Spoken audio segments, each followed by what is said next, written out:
Oh my gosh, you've got groin pain and it sucks. I had it so much throughout my pregnancy that I was crawling up my stairs on all fours and then I was sliding down on my bum. I could barely put pants on. I struggled to roll over in the bed. I struggled to get up off the couch. It was horrible. And I was here in France, really new here. I didn't yet know really any French. My partner's French wasn't really good enough to help me at the physios and stuff like that. And I didn't know where to go or what to do. And now, even having been trained in Pilates, I still didn't know really how to help myself. And I was lucky to have a great mentor who I was working with via email give me some tips. But I found for myself, actually going through it and having really great body awareness helped me to help myself and now to help other people, on top of my pre-postnatal now specialist course, where I've learned so much more to be able to help women like you, or maybe you're a man and you're having trouble with this too. Okay, so I'm just going to give you a couple of tips and a couple of awarenesses. Actually, I'm just going to grab my notes because I don't want to forget, but I want to check a few things. Okay, so I want you to check, are you able to stand on one leg?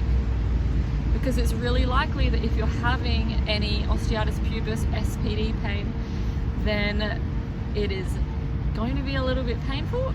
It might not be as well. So that's why I'm asking these questions. Are you able to do any inner thigh work? So if you prop a pillow between your knees and you gently squeeze them, whether you're standing or seated or lying, how does it feel? These are just some notes to be making for yourself. Because the more severe, I suppose we could say, the pain is, the less likely you would be to be able to do single leg things and inner thigh work. Okay, so I'm going to give you some adjustments based on that. Now, we're also going to do, we can just stand here for a second. So imagine that you have something to hold on to. You're going to bring a hand onto your hamstring and it's going to cross over your butt. And we're just going to check whether your hamstrings and your glutes are functioning properly in the right order. Okay, so if you tighten your quad, so that is your quad here, flex your toes, squeeze the quad, keep the leg straight, you're just going to kick the leg back.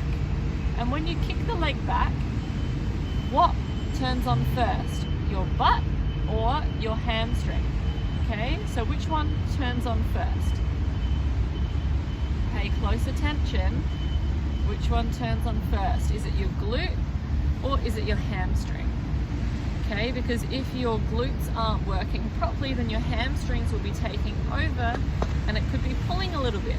So we just want to understand what's going on with your body. So feel free to pop all of these things below and we can have a little bit of a chat in the comments. I will also pop a link below for a PDF that I made of adjustments.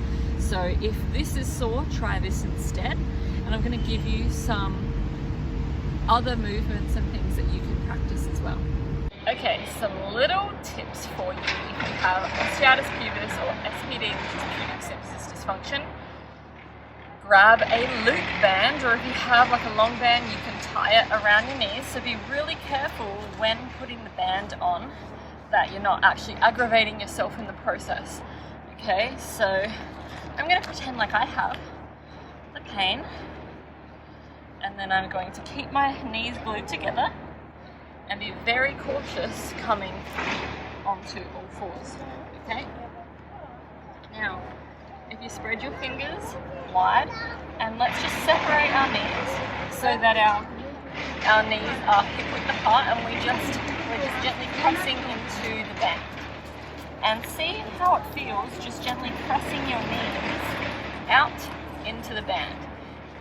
If you find that it feels good, then this is going to be great to continue. If it doesn't feel good, you might know straight away, and then if so, then no need to continue with this exercise. You can just fast forward onto the next one. Okay, but from here, what I'd like you to do is just gently tip your hips from side to side. So swaying your hips from side to side, really slowly, really gently, keeping the tension against the legs with the band. How does that feel? Does it feel good? Does it feel weird? Does it feel the same? If that feels okay, then this might be a nice little exercise for you to do as well. Okay? Now, moving forward, you're going to come standing up with me. Now, again, keeping the band over the knees. You may be wondering how it's possible to do some lower body strengthening work while you're pregnant. For example, squats, lunges, and things like that. You'll see in the PDF that single leg movements may aggravate, and so there are going to be alternatives. One of them being a squat with the band around the knees. But instead of a full squat, or even you might find a half squat to be too much, try a quarter squat, but keeping the tension around the knees. Okay? Just like so. And you could, if you use weights, you could experiment with holding a weight at the front. You could experiment by having some down by your sides or on your shoulders. You might notice that one or the other might aggravate, or one might feel really good versus another. So that's why it's important to either work closely with somebody like me, where we can do this sort of thing together, or if you have great body awareness, figuring this out and playing around with these tips on your own. But the quarter squat is probably going to be one of the best things. Again, even things like side to side steps, if you're pressing out into the band, may be okay. It may not be okay.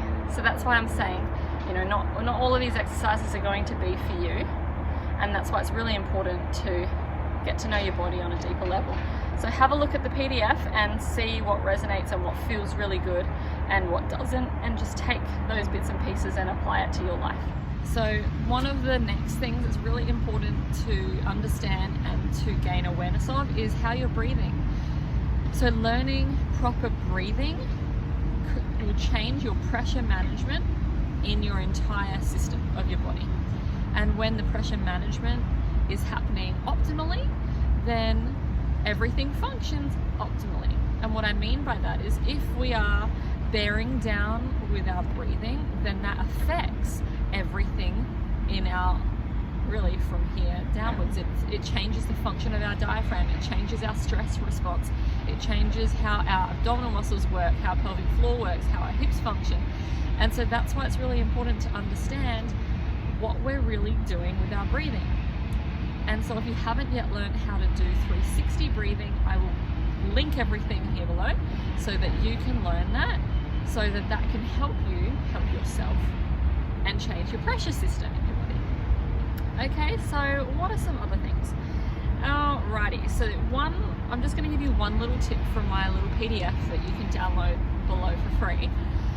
But if you are noticing that maybe single leg movements or anything where, like your legs are like so, when you're sitting in a car, try sitting on 2 plastic bags. Okay, so this is a plastic bag and this is a plastic bag, and what that's going to do, see how it just gives you that extra twist. So when you're sitting on the bag, then when you want to get out of the car, you can twist, so say I'm sitting on it, you can twist, and then you can slowly put your legs out of the car and you can get up safely, versus putting one leg out and the other leg out. Okay, because sitting and twisting can be really aggravating for that pain. And the same thing with like pushing a trolley. If you can delegate trolley pushing or pram pushing to somebody else, where possible, please do so. I found, not just in myself, but the other people that I've worked with, that pushing a trolley and a pram aggravated quite a lot, but it was something that people weren't quite aware of, that it was a trigger. So if you can't do single leg things, if you notice that pushing a trolley and trying to turn a trolley or a pram aggravates, please try and delegate, or otherwise walk as slowly as you can. There's no rush. Keeping the hips as balanced as possible and keeping them in line is going to be really helpful. Okay, so very slow, minimize how much you turn, or take very, very big turns rather than sharp angles, because that can also aggravate. Okay, so I'm going to leave you there with that. You can see below there is some posture stuff and some other videos and a PDF of alternative movements if you're finding certain ones aggravating. And if you have any questions, let me know. That's what I'm here for.